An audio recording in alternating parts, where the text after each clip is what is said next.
Americans say it's the worst time ever to buy a home. That's what we're going to cover in this monthly market report. This is for you if you are a real estate agent, a financial advisor, or an attorney interested in market data to help you advise a client, or perhaps you are that potential buyer or seller looking for some direction. I'm Paulo Rodriguez. I've been a mortgage professional since 2005, and here is the market data that you need to make an informed buying or selling decision or help your client do the same. We'll start this month with a quote from Bankrate.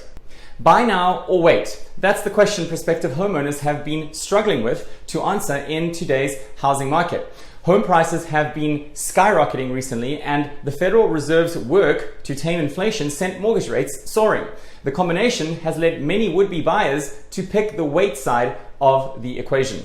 This quote is very accurate. In fact, Bright MLS did a study where they said that 72% of buyers last year abandoned their search because of rising mortgage rates. And we know that bears down on the market.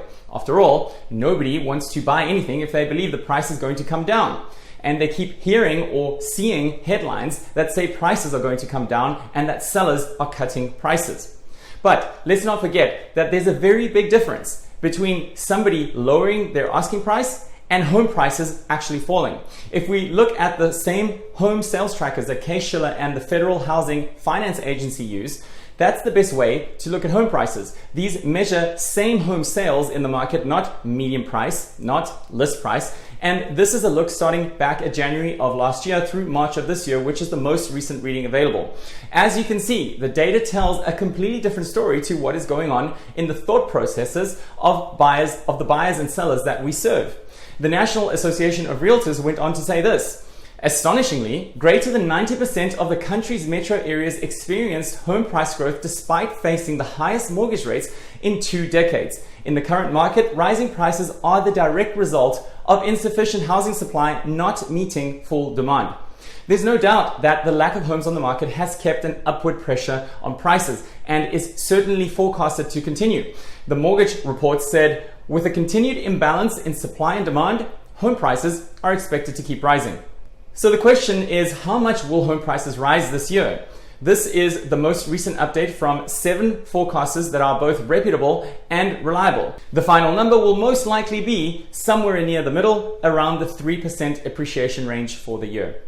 And going back to that quote from the National Association of Realtors I mentioned a moment ago, that said that in the current market, rising prices are the direct result of insufficient housing supply not meeting the full demand.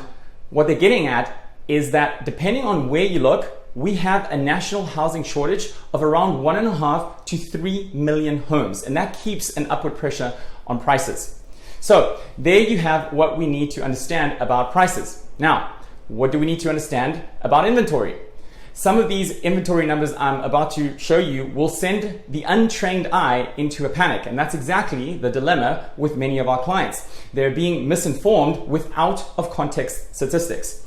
If we look at the first week of June and compare it to the same week last year, we have 38.4% more available inventory in the market right now. Now, if I stopped there and told you nothing else, you would think the market is about to turn downwards. But if we compare the first week of June to the same week in 2019, which was the last normal pre-pandemic year, we have almost 36% less inventory. So inventory is climbing, but is not yet at the place that we've seen in normal prior years. The pandemic came along, depleted inventory across the country, and we're slowly building back. Here's an even better look from Realtor.com. This is active listings in May of each year going back to 2017. If we consider 2017, 18, and 19 as the last normal years in real estate before COVID, you can see that we are inching our way back up in terms of active listings, but we are still considerably below that of a normal market. We want more inventory to come to market, and we'll need it especially when rates come down and the market becomes more active. Here is a look at the change in year-over-year inventory depending on the state that you're in, the national average being just over 35%. Now, if I hadn't shared with you the context before showing you these numbers, they would make you panic.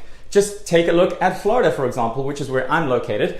70% more inventory in the market right now than the same time last year. That is a dramatic change, but you have to remember that Florida was also one of the most undersupplied markets and is now making a snapback. Also, a lot of this additional inventory is coming from pent-up seller demand. In other words, people that were not listing for sale because interest rates were too high and they didn't want to buy a new home with a much higher rate than what they're currently paying. Well, many of those people have had enough of waiting and are biting the bullet and no longer putting off their move, regardless of the rate on their new home. The important thing to remember is that every one of those sellers is also a buyer, and therefore the home they bring to the market is cancelled out by the fact that they will buy another home, which means that such a dramatic increase in inventory is not going to crash the market. But you can't see that by just looking at the year-over-year numbers on this chart. We also know that people are not leaving the state of Florida because we have a positive net migration. Here's a quote from Resi Club. Why are new listings up year over year? The lock-in effect is easing a bit as the initial mortgage rate shock recedes in the rearview mirror. And as some sellers come to terms with the fact that their life circumstances have changed and the sub 4% mortgage rates aren't returning anytime soon. Additionally, some newbie investors who piled into the market during the boom are realizing that being a landlord is not easy. There are so many reasons that people buy homes and the emotions that come with that. We all know those emotions. And we also know that we're inundated with headlines like this. Americans say it's the worst time ever to buy. When will prices be affordable again? I hired an agent to sell my home. Do I now have to pay the buyer's broker? All of these are things that bear down on our business right now. The best way that we can help our clients weed through all this mess is to ask them the question, is it the right time for you?